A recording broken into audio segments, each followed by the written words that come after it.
Goeiedag, good day, fellow South Africans and citizens of the world.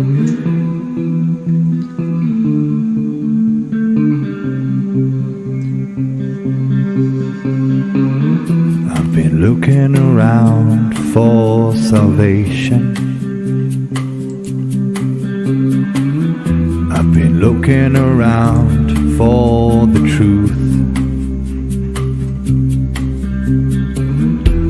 All around me I see frustration, and I looked all over till I found you. I sit and listen to your stories, and you're telling me, please don't worry. Lot in this world you should know, and love in life is where you should go. If you're looking for somewhere to go, if you're looking for someone to know, if you're looking for someone to guide you, then love in life will guide you.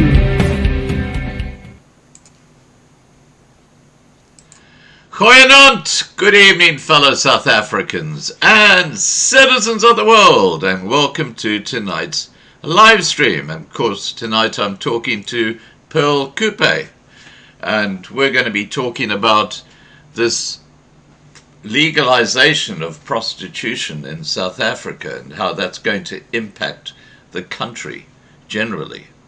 And very disturbing but unsurprising is the fact that one of the big funders of Sweat, which are the main organization, we'll be talking about them tonight. One of the big funders of Sweat is Open Society Foundation, and of course that's George Soros. And I've done a little bit of work on this, and I thought I'd play this short video clip so you'll see how embedded the Open Society Foundation is in sex workers. This is the Open Society Foundation website, and this is the video that they've got. Let's have a listen to that.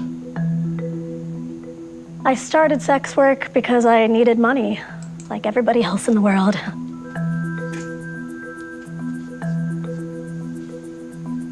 I would have to say that being part of the sex worker rights movement and the struggle to fight for our rights is far more stressful than sex work in general.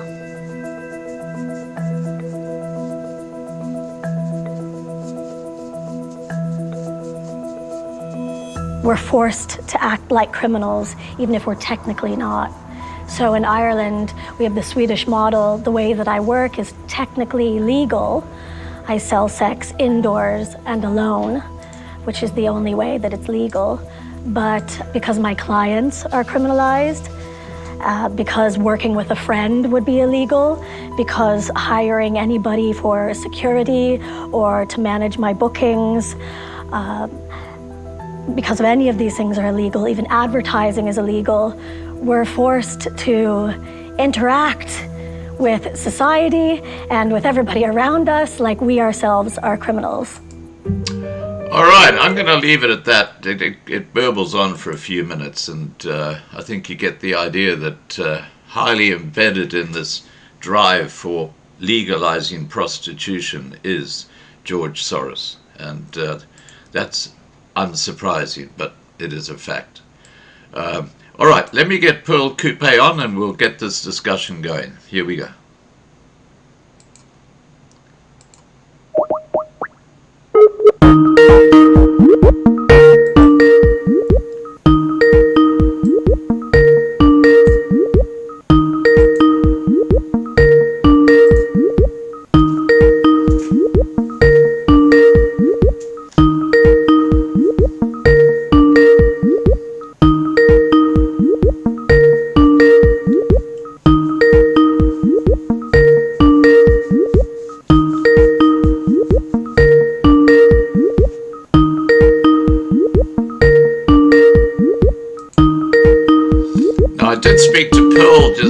15 minutes ago, so she should pick up. Unless the dreaded load shedding happened.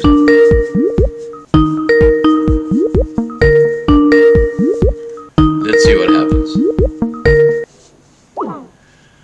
Pearl is unavailable. Okay, let me just send Pearl a message and just see what's going on. Hi, Pearl. Are you there? All right, just while we're waiting for Pearl to join us, hi to everybody in the side chat. Good to see lots of the regulars there and a couple of new faces as well. And if you've got any questions for Pearl, please just throw them into the side chat. Yeah, Jan, that's exactly what's happening. Yeah, basically human trafficking and prostitution and all that sort of stuff is going to be legitimized. And of course, one of the biggest problems is that a lot of people in South Africa are destitute. And I think Pearl is there now. Let me just try again. Here we go.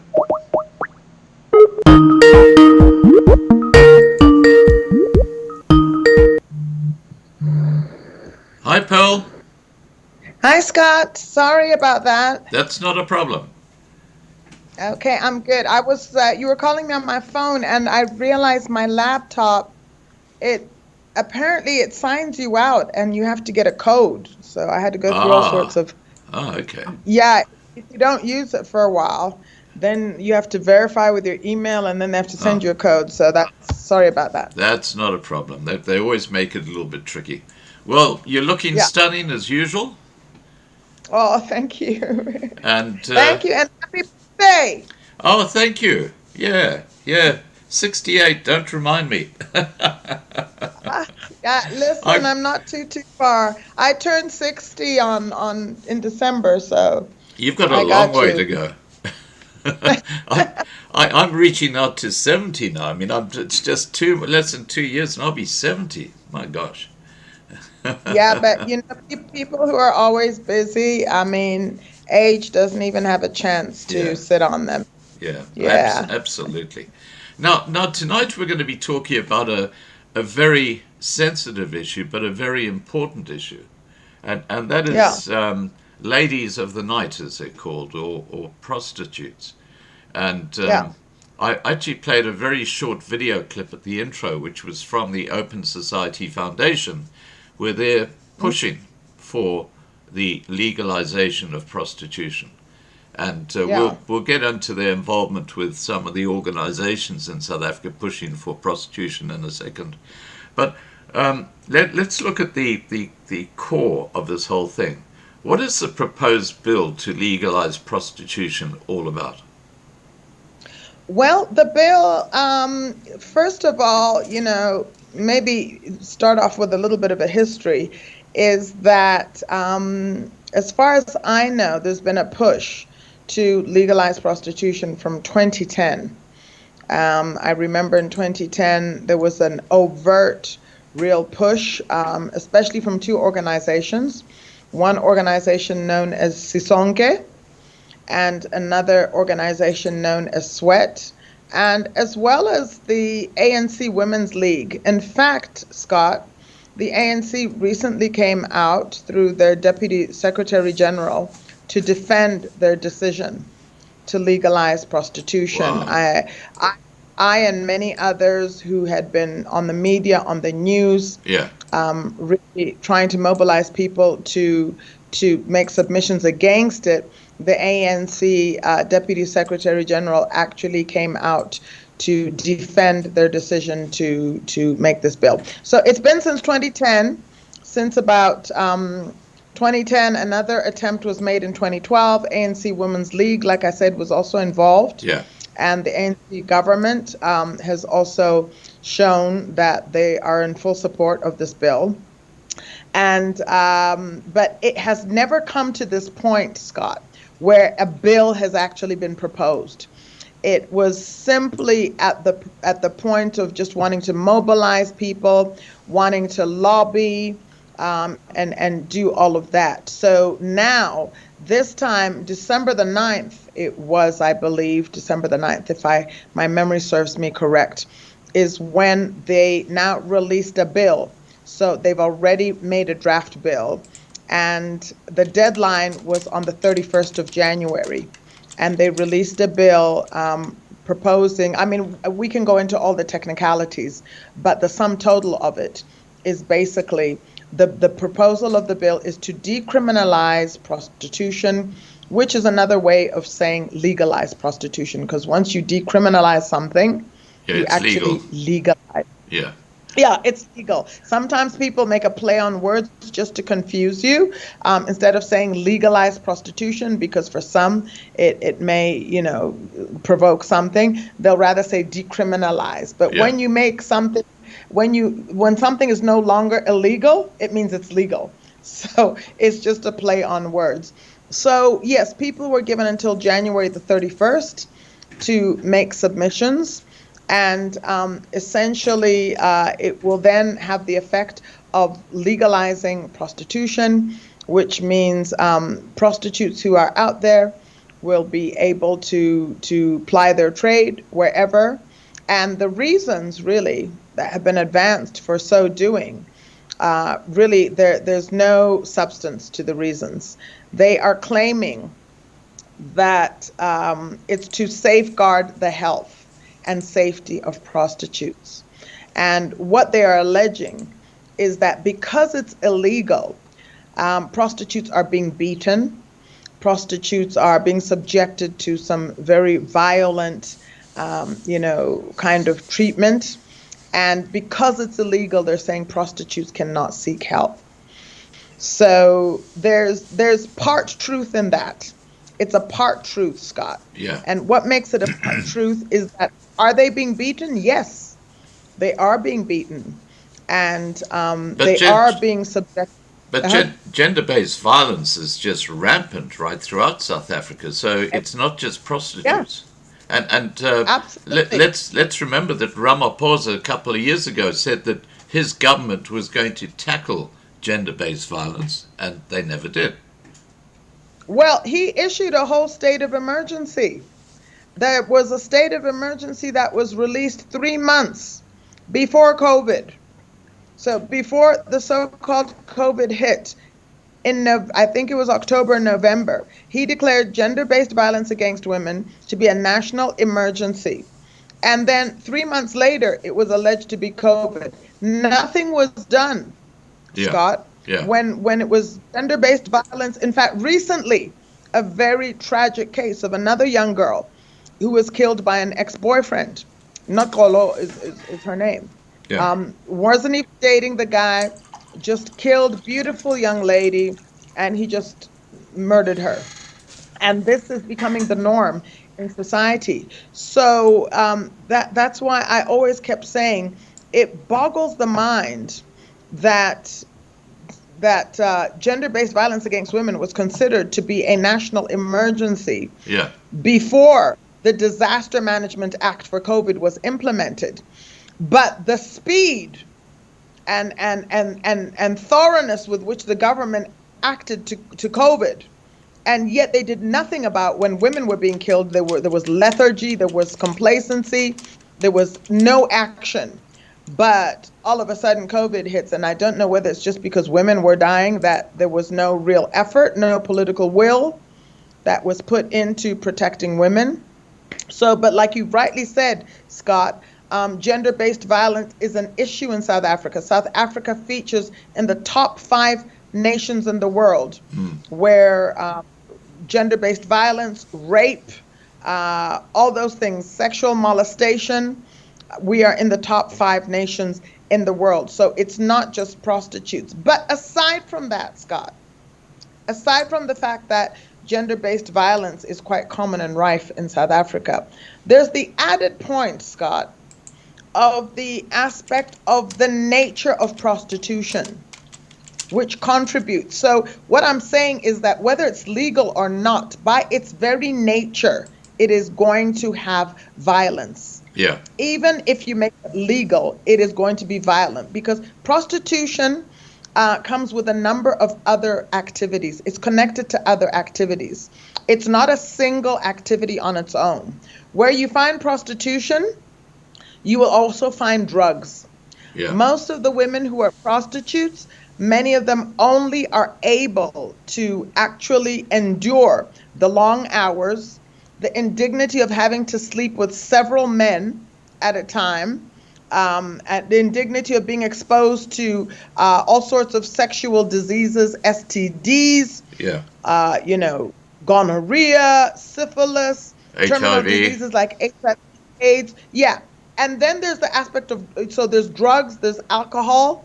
Not only the prostitutes are on drugs or alcohol, many of their clients are already on drugs and alcohol. Yeah. The pimps that they're with are on drugs and alcohol.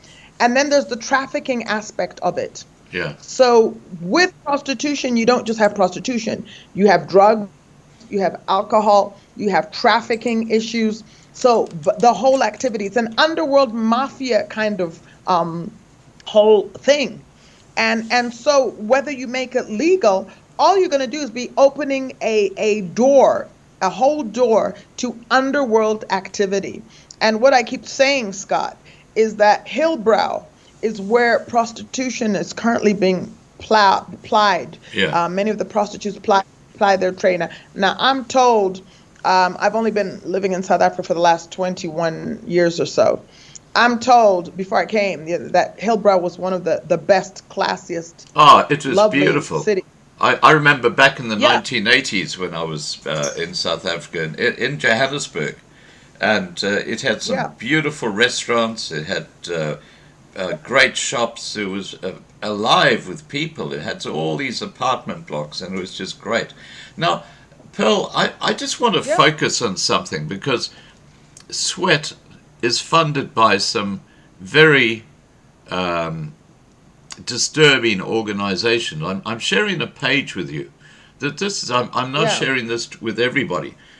This is the funders page for the organization called sweat.org.za.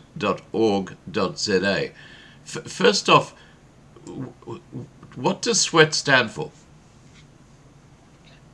Sweat is an association that it's been around in South Africa for quite a long time, and it's the Sex Workers Association, and they're the ones really who've been behind it. Sex Workers, I believe it's Sex Workers Education and Advocacy Task Force. Yeah.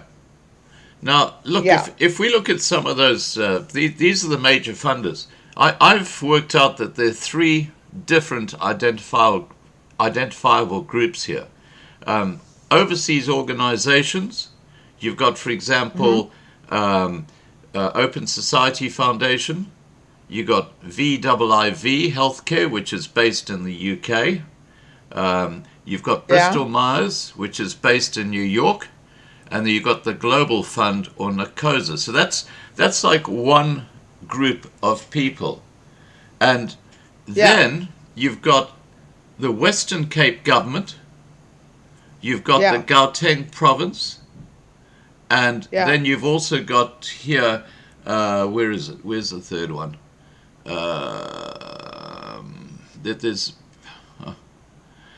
well, anyway, look, the third group, all are related to AIDS, HIV/AIDS. Look at this, AIDS funds, UN AIDS, AIDS South Africa. That's HIV Institute. So it's like three different groups, and it's ironic you say that STDs are transferred when you've got sex workers practicing, and that's blatantly obvious that you've got all these AIDS groups funding them. The hypocrisy of it, Scott, it's hypocrisy at the highest level. I mean, all these AIDS groups are supposed to be really advocating for better ways of looking after yourself. They should not be advocating for multiple sex partners. Yeah. Definitely not. I remember when AIDS first came out, they had a slogan called ABC. And the slogan ABC stood for abstinence, be faithful. The B stood for be faithful, and condomize. So what happened to the B part, be faithful, when you are actually advocating for one person to sleep with random strangers every day? And South Africa, by the way, has one of the highest rates of HIV/AIDS when it comes to HIV/AIDS. Absolutely. So that's the hypocrisy of it. South Africa has horrible HIV/AIDS statistics. We have horrible GBV statistics, and legalizing prostitution is going to actually help just increase all those statistics even more. South Africa, now let's talk about trafficking. Trafficking. South Africa is a hotspot, Scott. It is a hotspot. It is almost like the capital of in terms of Africa. It is the main area where they mobilize people who are trafficked. So they're brought in from Lesotho, they're brought in from the surrounding SADC countries, mobilized in South Africa, and they're sent out to various countries from South Africa. But South Africa is a hotspot. Now, we're not even winning on our trafficking numbers. Trafficking is a huge problem. Trafficking, we see trafficking literally, Scott. I have confronted in the past year in the shopping malls, just the shopping mall that I live next to, which is not a Hillbrow situation. I'm talking about Pretoria East Upmarket, Upmarket Mall. I have confronted 4 potential traffickers. Wow. And I know them very well because I was a prosecutor. I was a criminal prosecutor. Yeah. My first job as a lawyer was in criminal prosecutions. I know how they operate. They scout for ladies in the mall. Their first line is to tell them how beautiful you are. Strangers, they'll say, "Oh, you're so beautiful." And then they'll talk about meet me here. And if you meet them in a secluded or isolated place, they will hijack you, they will kidnap you. One even had the temerity and the audacity to try and stop me on the highway the other day. It was about a week and a half ago. And I was driving on Atterbury Road, and this Mercedes, ML Mercedes, stops next to me in the lane, starts hooting. And as I lower my window, Scott, I'm thinking maybe my indicator is on or there's a problem with my car. Yeah. Only to hear him tell me, the guy stops me and he says, "Hey, you're so beautiful. Can you stop just at the next traffic lights? I want to talk to you." That's how the audacity that they have. Yeah. And I'm a trained prosecutor. Now, there are women who are innocent, women who are naive, who don't know how traffickers operate, but that's their modus operandi. So we have traffickers who are openly and trying to traffic women in public, in broad daylight, in upmarket malls. So that tells you that they're permeating everywhere. Wow. And now they're doing this, Scott, while it's illegal. Can you imagine what's going to happen when it's legal? Yeah. If people have the audacity to do this when it's illegal, well, that just means that all our homes, our provinces are going to be turned into brothels, and there'll be nothing that you can do about it because it's going to be legal. So in essence, we talked about Hillbrow and how Hillbrow went from a nice, safe living area. Now we're talking about South Africa being turned into a giant Hillbrow. It means we're putting our children at risk. We're exposing our children. Our children can be hijacked. They can be kidnapped. They can be trafficked. Women can be trafficked. Women who are already experiencing violence and gender-based violence. Our government cares nothing for us. They don't care for us. I asked them the question once, some of the women, ANC women, Scott, and I said, which of you women here would want your daughters to be a prostitute? Which of you? And none of them could raise their hands. So the question that we want to put to government is to say, you do not want your own children to be prostitutes. but you want to pass a law for other people's children to be prostitutes. You shouldn't be passing laws that you wouldn't want for your own children. Yeah. That means you don't care for other citizens. You only care about yourselves. You only care about protecting yourselves, but you don't care about protecting the rest of society. So it's terrible. I mean, I've spoken to Dr. Marcel. Dr. Marcel is in the United States right now, and he worked with the SAPS here. He was teaching, lecturing at WITS. He's very involved in international trafficking. He is appalled. He is appalled that South Africa would even consider this. It's just terrible. I have another friend of mine called Yako Buyens.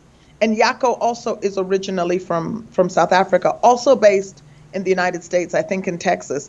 Yako did a huge movie on his sister. His sister got trafficked, ended up being a prostitute, and also got trafficked. He spent years of his life trying to rescue his sister. Wow. And he did a movie on the ills of trafficking. And it's just incomprehensible that a hotspot for sex trafficking and drug trafficking, that we would actually even consider this. So essentially what's going to happen, Scott, is it means we will be inviting every pimp and every prostitute from every nation will want to come here. It'll be a sex tourism place. Yeah. Because who would not want to come and ply their trade in a country where it's actually legal to do so? So not only are we going to open the door to the already existing prostitutes and pimps, but we're also going to invite every prostitute from every nation to come and legally ply their trade here. And this is a government, mind you, Scott, that 10 years ago, they initiated a program called the Moral Regeneration Project. This government. So this is how, I guess, they figure they're going to bring back morals. Well, this is how they're going to regenerate morals. I can make two predictions if this bill gets through. And that is that gender-based violence is going to go through the roof. And Absolutely. not only that, but the number of divorces is going to explode as well. Absolutely. Absolutely. Those are all things we've put to them and said, look, we are supposed to be, African nations, we value family. Yeah. Family is important to us. And it's the pillar for society. And our belief is that a dysfunctional family makes for a dysfunctional society. And so we've always been very protective of family. In fact, the whole word Ubuntu protects family. Ubuntu protects society because we see it as an extension of our family. And this is everything about legalizing prostitution is diametrically opposed to Ubuntu. Yeah. Diametrically. I mean, South Africa has ratified the SADC Protocol on Gender. We have signed AU charters, and all those charters have provisions in them, Scott, that talk about, if you're signatory to those charters, and it talks about protecting the dignity of woman. So when you sign to those charters and those documents, you are pledging to protecting the dignity of women and making sure that their dignity is not impaired. Now tell me how legalizing activities where women can still be beaten, women are going to have to expose themselves to all sorts of kinds of sexual transmitted diseases. Women are indignified. They will be treated as things. Tell me how that is supporting the dignity of women. You've signed a document which you are actually not enforcing. Yeah. It makes a farce of signing those documents. And SADC and AU Charter should actually hold South Africa accountable to say this is hypocritical. You can't sign this document and then act in a way that is contrary to what you have pledged, So they need to be called out on it at a regional level, SADC, and also at a continental level. It's just completely unjustifiable. Government should have the responsibility of providing jobs. They should be providing jobs, looking for employment. Do we sympathize with prostitutes, Scott? Very much so. We are not heartless. We do not want them to be beaten. We do not want them to experience violence, and that's why we want them to come off the streets. That's why our position is to say, instead of subjecting them to such cruel, inhumane treatment, rather skill them, teach them, equip them, skill them, find them decent jobs that will enable them to still have some sense of dignity. Some of these women are mothers. Can you imagine their children? What are their children going to go through growing up knowing that your mother's a prostitute? It's mentally, emotionally damaging. There's nothing beneficial about prostituting your body, degrading yourself in that way. It physically hurts your body. Many prostitutes who, when you look at them, Scott, and you see a 30, 40-year-old prostitute, they look like they're 50 or 60 because it's physically damaging on your body. It's emotionally damaging on your body. It's mentally damaging on your body. There's absolutely no way that one can ever defend prostitution and say, there's any benefit to it. I did an interview with Leanne on SABC Morning Live the other day, and she asked me about benefits. Are there any? You've told us about the negatives. What are the benefits? I said there's zero benefits. I can't think of a single benefit. They're none. I think for the country, it's going to be a huge shock, because when I went to South Africa in 2011, what struck me was the number of people who were trying to sell just about everything under the sun at the traffic lights. I mean, there would be, 5 or 6 young men, trying to sell water or whatever. I mean, they were just sitting there trying to sell stuff because they're desperate for cash. Now, once you legalize prostitution, you're going to have women dressing up provocatively at these same corners. And it's going to become like a absolute joke, because there are going to be so many people hovering around wherever there's a traffic light, including these prostitutes. It's just absolutely crazy. Absolutely crazy, Scott. Now, I mean, they figure that legalizing it is protecting the prostitutes. Let me just say this. Men who go out there to do whatever they do with prostitutes are not doing it out of love. Okay? I mean, that's a fact. They're not going out there out of love. They're going out there to satisfy their physical lusts. Yeah. So there's no care that's involved. They don't care about the prostitute. And they're not going to take care of them.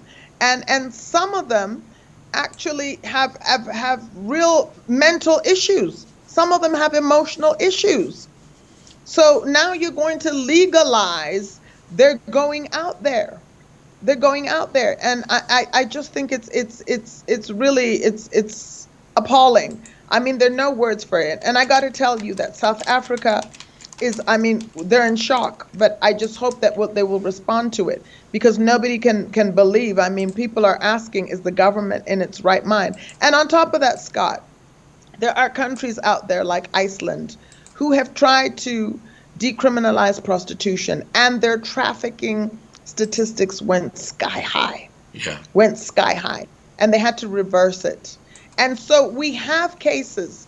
There are case studies out there, and I don't think South Africa has bothered to even look at that, where countries previously tried to decriminalize prostitution, and they regretted it, and they immediately had to overturn their decision. But as usual, South Africa likes to copy the worst trends out there without actually thinking. They don't reason, they don't get research, they don't get statistics. They just try to trend, and they end up following the worst possible trends that are out there and regretting much later. I mean, it's the same issue with the issue around whole COVID, etc. So now we have people who have suffered injuries, vaccine injuries, and we warned them and we told them, stop copying people. Stop copying people. We have very few cases in Africa. People are managing it in Africa. And again, they had to copy the West, and now they're going to have to deal with vaccine injuries and people who are going to sue them, warn them that they would be sued. And it's going to be the same case, same instance with the issue of prostitution. Yeah. They're going to regret making that uninformed, unreasoned decision to legalize prostitution. But we hope they will not, because I do believe South Africans responded in their numbers. The problem we have, Scott, and which is why we have to use the Dear South Africa platform, is that in instances previously, we found out that the number of submissions that were being made, that were sent through, were not correlating with the number that the governments alleged were sent through. And so that's why we tell everybody, go through the Dear South Africa platform, because the Dear South Africa platform electronically can tabulate the numbers for us. So if government gives us a different figure or a different number, we have Dear South Africa as a backup. Yeah. Now, look, I just want to say that what I think is the elephant in the room are these funders, because included in there you have the Western Cape Department of Health. Now, that's run by the Democratic Alliance, isn't it? Yeah. What are they thinking? Well, the Western Cape, Democratic Alliance has their own agenda, in terms of moral degeneration. I think they have their own agenda in terms of what they want to advance. Out there. So they support things that are anti-Ubuntu. Let me put it that way. Wow. So that's a question that they need to actually account for. But they've been very vocal in terms of supporting things which, for us, in terms of our Ubuntu values, are not consistent. Yeah. Now, I heard, and this is just a rumor, I haven't had it confirmed, but I heard that in the past 24 hours, the DA have reached out to form an alliance with the ANC before the 2024 elections. Have you heard that? I haven't heard that yet. The only thing I heard right now, because our State of the Nation address is supposed to be on right now in Cape Town, and what I just heard, the last I heard, was that the EFF was thrown out. They were ejected out of Parliament because there was some chaos. I think they were alleged to have been disrupting the president when he tried to make the address, and they also had clashes with the security. So that's the only thing I've heard, which is kind of on the news right now, is the SONA and the ejection of the EFF from what is now considered as Parliament, because Parliament is being held in the City Hall, because of course you know that Parliament burnt down the buildings. Yeah, so they declared City Hall to be Parliament for the purposes of SONA. Right. Now, not only has the Department of Health in the Western Cape basically funded Sweat, but so has the Department of Health in the Gauteng province. Now that's ANC, isn't it?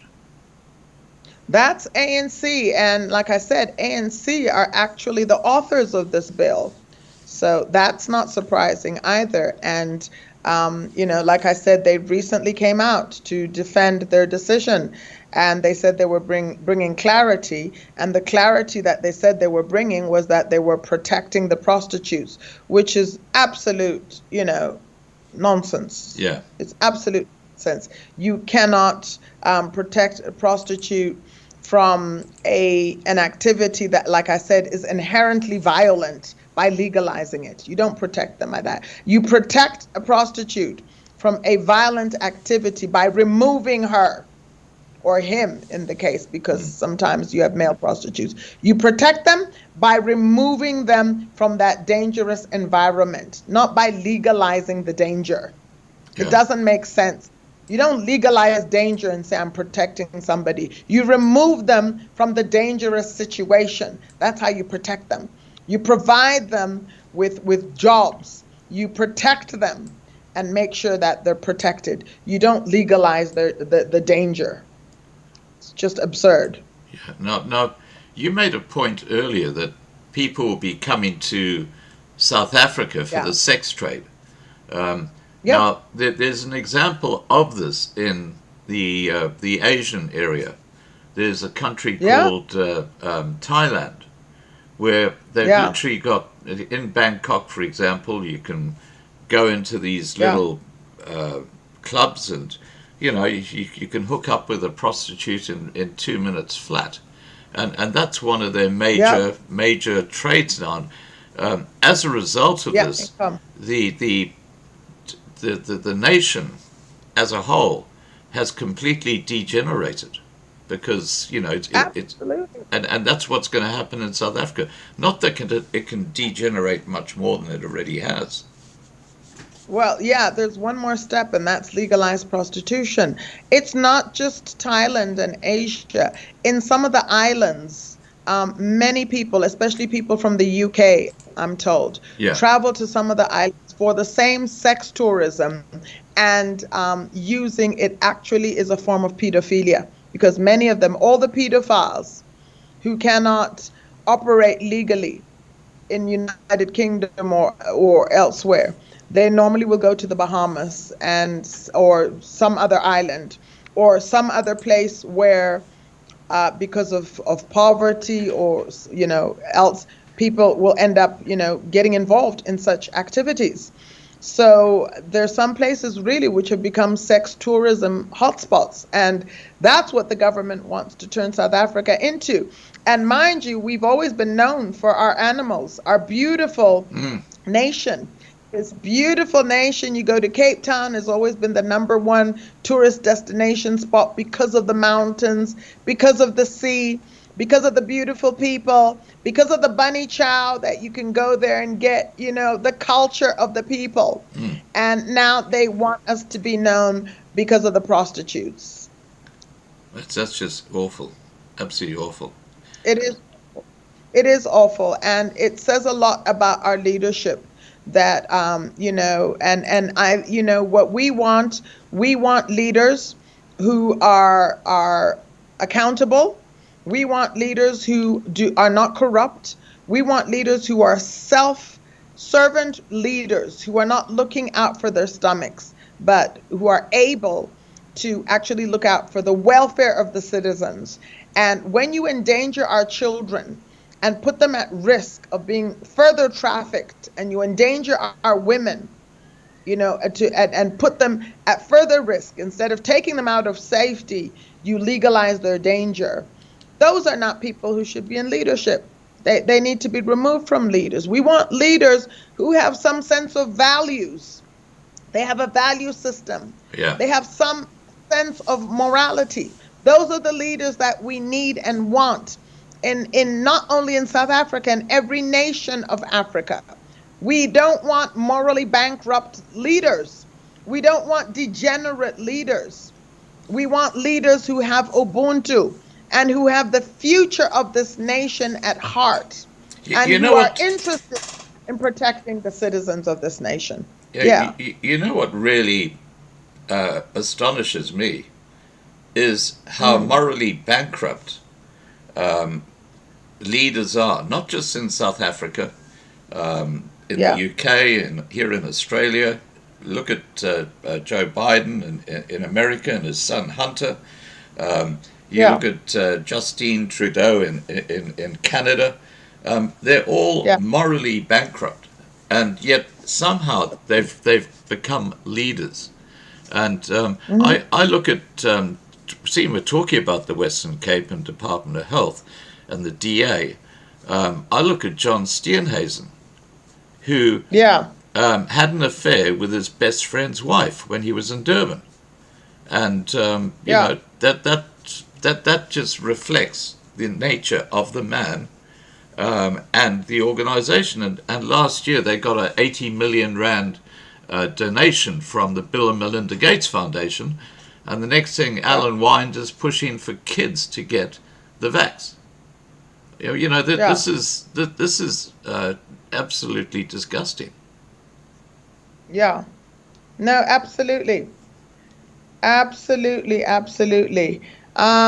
It's a shame. It really is a shame. As Africans, we've always prided ourselves, like I said, on Ubuntu, on family, protection of family, on having values, on respect, on esteem, on honor, on looking out for each other. All of those things are what have defined us and distinguished us as Africans.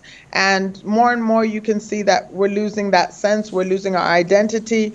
We're losing our what makes us who we are, our Ubuntu, our sense of Ubuntu.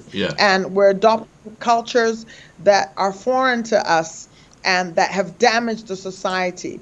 Because, you know, I remember when I grew up, Scott, you could come home from school, and even if you didn't find your neighbors, your home, if the house was locked, you came home early, you could always go to the neighbors and hang out there, and they would take care of you.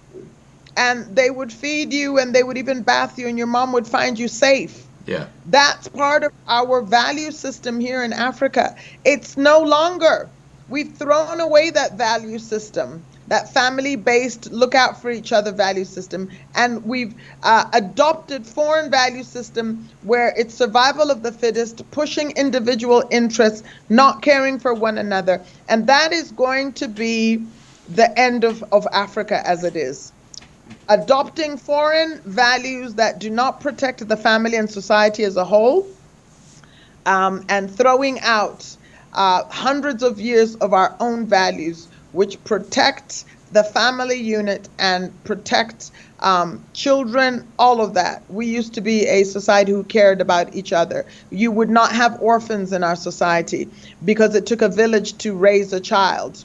You know, everybody would be looked after. Food, if there was a shortage of food in one family, we share the food. And unfortunately, like I said, we're adopting all these very foreign, very ugly, un-Ubuntu values. And South Africa needs to wake up and smell the coffee. No, look, I totally agree with you. And, you know, I look back when I was in South Africa. I grew up there in the 1970s. And if you had a magazine like Playboy on you, that was actually committing a crime. You couldn't. Well, you talking about Playboy, Scott? Just Scope. Do you remember the magazine Scope? Yes, I do. Page 3 girl. I mean, Scope. Exactly, the girl in the bikini. That was Scope. I mean, before you even get to pornography, just Scope magazine. There were issues with that. So look, the world has become a morally bankrupt place, and that's part of the plan that the World Economic Forum are bringing in, because if you destroy the family unit, you destroy the strength of the community, because you've got single people, you've got no real connection between family groups, etc. So that's why this is taking place. It's not by accident. This is by design. And Scott, we in talking about vaccinations and all of those things, we've always talked about follow the money. Follow the money trail. It's the same thing with prostitution. Prostitution is a multi-billion-dollar business. It's multi-billion dollar. The pimps make so much money. I mean, it was recently in Davos that our world leaders, there was a newspaper article that I Yeah. read, that said the prostitutes in Davos were charging our world leaders who left their nations, telling the citizens of the country that they were going to talk about economic issues that would benefit their nations. And instead, they are there plying their trade. Prostitutes were charging 2,500 US dollars per night in Wow. Davos. Wow. And that's 2,500. uh, So it's a multi-billion dollar business. It's a multi-billion dollar business. yeah, and that amount of money is chicken feed for the people who are going to Davos. So I'm sure they had Oh a yeah, very active time. Now, okay, yeah. so um, we've talked about the impacts of legalizing prostitution in South Africa, and it's quite clear it's going to destroy the country in so many ways. Um, where to from here? Well, we are now just waiting to get feedback from the government. We don't know if they're going to be honest and give us the real figures of the number of submissions. But in terms of what should be done, if they get enough submissions, they should not pass the bill. They should not be passing the bill. But of course, we know from experience that our government usually drafts bills and then fraudulently presents them to the public for submission. But from previous submissions, Scott, we know that this is just a farce. They have already decided in their minds to pass this bill, that it's going to become a law. We know that they're just going through the motions. They've done this several times to us. Even when we respond and we respond in numbers, they don't take our feedback seriously. They've already made a decision to legalize it because it's going to be of some financial benefit to some leaders there. Or they've promised some other leader out there who they're chummy with, the sponsors of Open Society and all of that. They've got relationships with them and they're chummy with all these big money spinners. They've promised them that they will deliver the goods. So we're going to watch and see. But I can say this. I can say that the government, 2024 is elections. And I just want to say to the government, watch this space. Yeah. Watch this space. If you think that the people of South Africa are going to remain silent and allow you to turn their neighborhoods into brothels and to turn their nation into brothels and to endanger the safety of their children and to, make an open door to turn South Africa into a giant hillbrow and sex tourism destination hotspot, then I think you will be surprised in 2024. Yeah. That's all I'll say. Yeah. Well, look,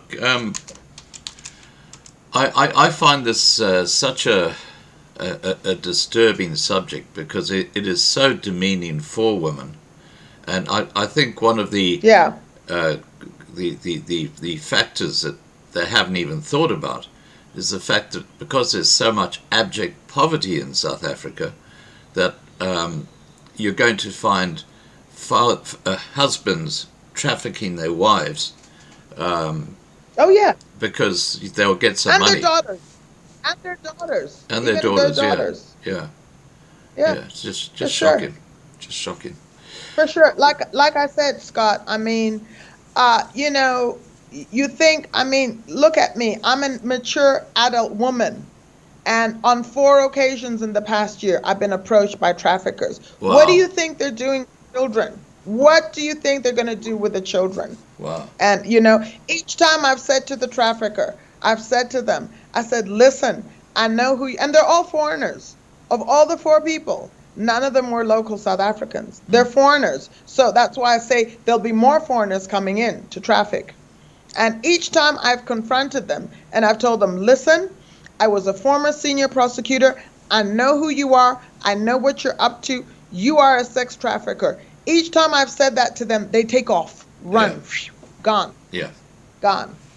So it's so you wonder what's going to happen. I mean, the situation is appalling. We have comprehensive sexuality education, which has been rolled out in the schools, sexualizing our children at an early age.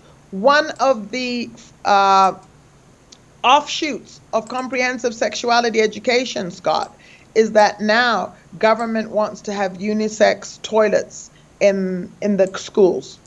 So, and we've had already a number of girls who have been raped in toilets.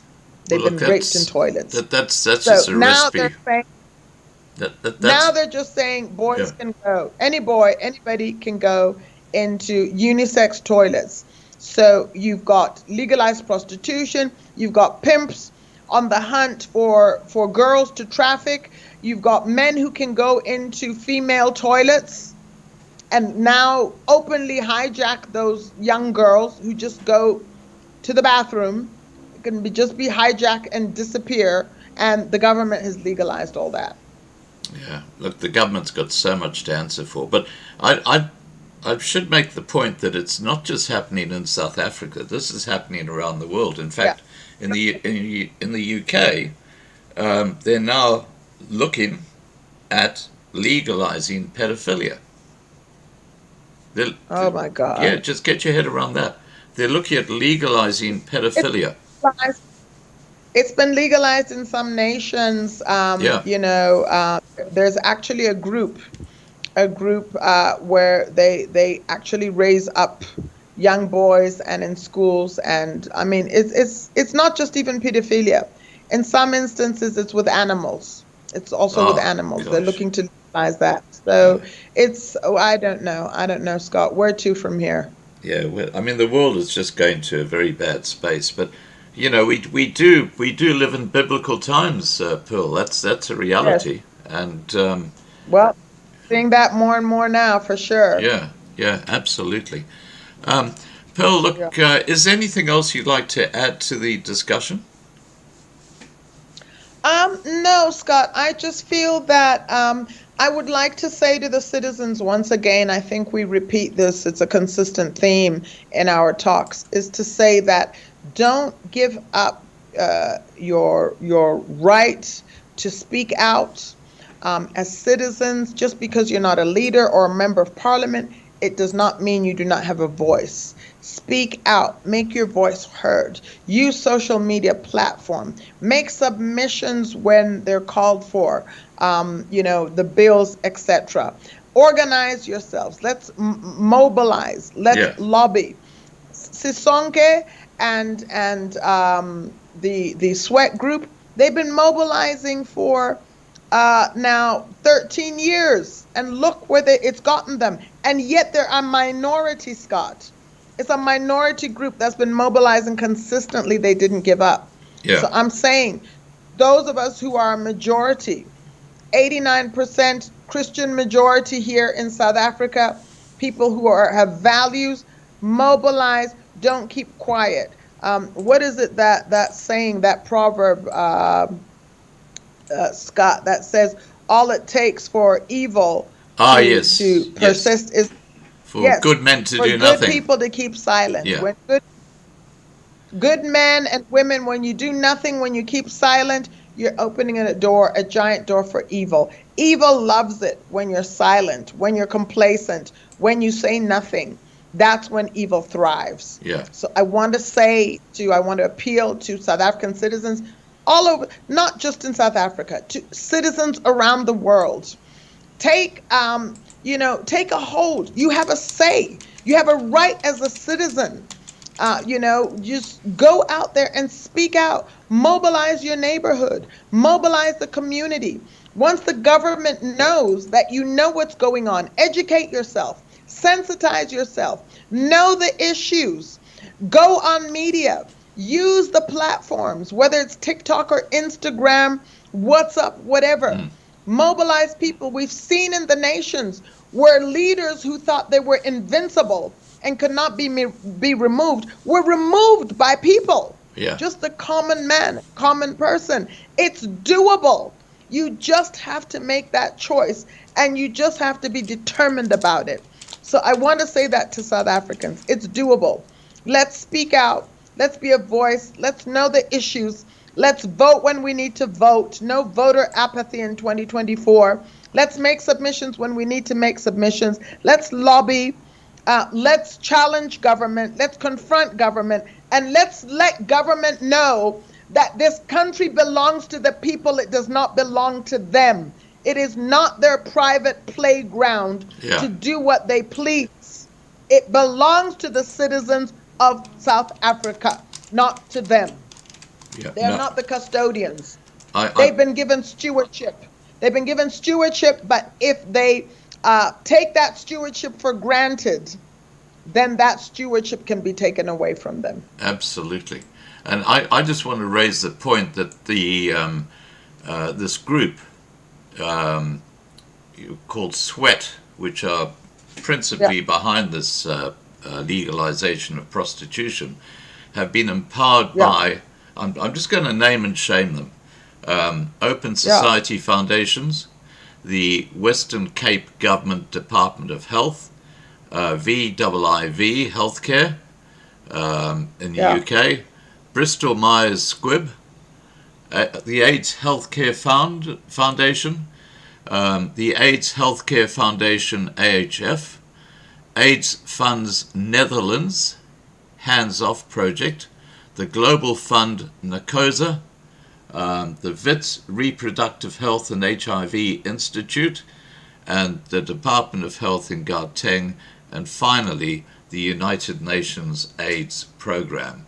So those are the organizations and government departments that have actually facilitated this happening. Let's just remember that.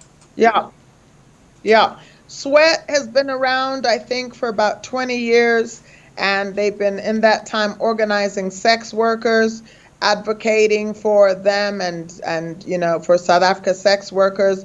I believe they started another network called the Pan-African Alliance of Sex Workers.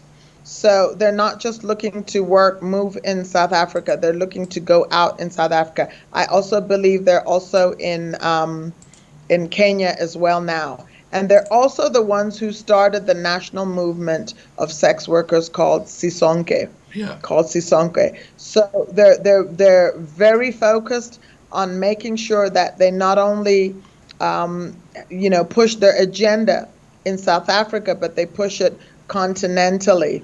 And it was, I believe, started and founded by somebody called Shane Petzer, who was a male sex worker, and also another lady called Ilse Pau, who is a clinical psychologist. So they are the ones, the founders of Sweat. Yeah. Well, isn't it interesting that the only growth industries in South Africa are potholes, sewage in rivers, and now you've got prostitution. I mean, it really says something about South Africa, doesn't it? Well, I mean, Scott, you just hit the nail on the head. In a situation where we have load shedding, regular load shedding, businesses have closed down because of load shedding. Most SMMEs, small, medium enterprises, have had to close down because they're not sustainable. People have had to, one farmer had to, 55,000 of his chickens died in one day. Yeah, because there was no electricity. Yeah. So businesses have had to shut down, load shedding. The other day, still in this Pretoria East where I live, we had water shedding. There's no water. And the water shedding is as a result of load shedding, because the water has to be pumped from the reservoir. And guess what? The pump needs electricity. So we've moved from load shedding to water shedding.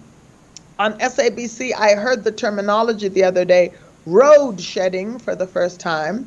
And apparently road shedding is potholes, giant potholes. Yeah. So we've got load shedding, no electricity, water shedding, no water, road shedding. We've got business shedding because the businesses are not making money and have had to close down. And the government is concerned about sexualizing our children, vaccinating our children, and legalizing prostitution. Yeah. That's where their concern is. That's where their priority is. In a nation whereby we're barely functioning and businesses are shut down, their focus is on legalizing prostitution. Shameful. Yeah. Well, I can only just close it or wrap up this live stream by saying I have absolutely no doubt that the bill has been drawn up by members of Open Society Foundation, because a lot of them are advisors to government ministers and have been for a long time. So Yeah. that's really who's running the show in South Africa. Pearl, thank you. Excuse me. Thank you so much for joining me tonight, and it's always a pleasure chatting to you. I love your passion for what you believe in. And I see quite a few comments in the side chat where people say, good on you, Pearl. And Greg, for example, who's in the US, says, Pearl, America is listening to you. Thank you. That's awesome. Thank you, Scott. And thank you also for having this platform and allowing us to have a voice. You know, it's not easy to do so because many mediums out there are closing us down, trying to silence us. Yeah. And you have been able to find ways of circumventing, going around to make sure that our voices are heard, because it is not easy to get the word out. But thank you for also being persistent in really making sure that the truth is known, the truth is spoken, people are educated, and people can make informed and intelligent decisions and choices. Yeah. Well, look, it's taken a lot of dogged determination, believe me, but we've got around the YouTube issues and stuff like that. Okay. Well done, and happy birthday again to you, Scott. Thank you. Send as many comments as you can, all of you guys who are on board listening, and everybody wish Scott a happy birthday. I'm yes, blushing. Scott, we appreciate you. So many birthday blessings to you. May you live long to keep being a voice in the nations and keep, letting people know the truth. We really appreciate you, Scott. And we just have a great day, and I hope they're spoiling you out there. And we love what you're doing, and keep going. Thank you, Pearl. And you take care, and I'm sure we'll have you back in the next couple of months to discuss some other issue related to things happening in South Africa. Bye for now. Sure. Bye. Thanks, Scott. All right, guys, that was Pearl Kupe, and I'm blushing a little bit over here, but thank you, Pearl. That was a lovely way to go out with this live stream. And I'm going to go out with Op ons rots tonight as a wrap-up for the live stream. That's one of our theme songs, and before I do, I just want to say thank you so much to the moderators for keeping an eye on everything. And have a great evening. And don't forget, tomorrow morning, 8:30 a.m., I'm going to be covering the Independence March in Cape Town. And I've got two citizen reporters who will be covering that. So that's 8:30 in the morning. You'll be able to just take the link from the Loving Life TV homepage to watch that. Have a great evening. And, the other thing is that tomorrow night at 8 p.m., I'm going to be talking to Kali Kriel from AfriForum, and we're going to be talking on a whole range of issues which are impacting South Africa. So we've got two crackers happening tomorrow. See you then. Here we go out with Op ons rots. Take care, guys. Bye for now.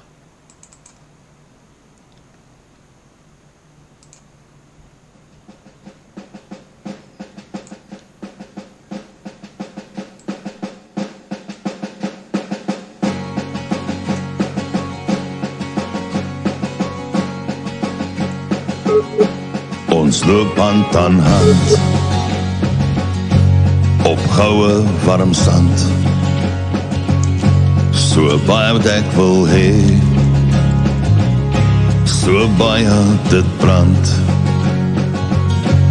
Ek staan op my rots, met golwe wat bots. Ons het geen vrees, want hy is in beheer. Ons sien al die planne van goddeloze manne. Ons weet hulle gaan nie wen nie. Dis geskryf soos 'n duif. Ons sal wen, aanhou glo, want hy is in beheer. Die winde waai sterk, dis kragte wat werk. Die gevoel in my hart,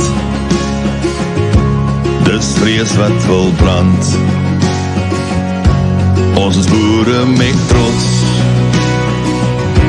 met my hand teen my bors.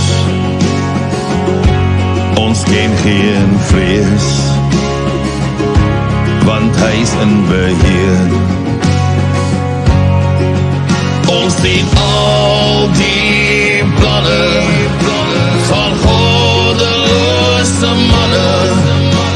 Ons weet hulle gaan nie wen nie. Dis geskryf soos 'n duif. Ons sal wen, aanhou glo, want hy is in beheer. Ons sien wat gebeur, die leuen sal ons nie steen. Kom staan nog 'n keer, ek is stil, want ek weet hy is in beheer. Ons sien al die planne van goddeloze manne. Ons weet hulle gaan nie wen nie. Dis geskryf soos 'n duif. Ons sal wen, aanhou glo, want hy is in beheer. Ons sien al die planne van goddeloze manne. Ons weet hulle gaan nie wen nie. Dis geskryf soos 'n duif. Ons sal wen, aanhou glo, want hy is in beheer. Ja, hy is in beheer.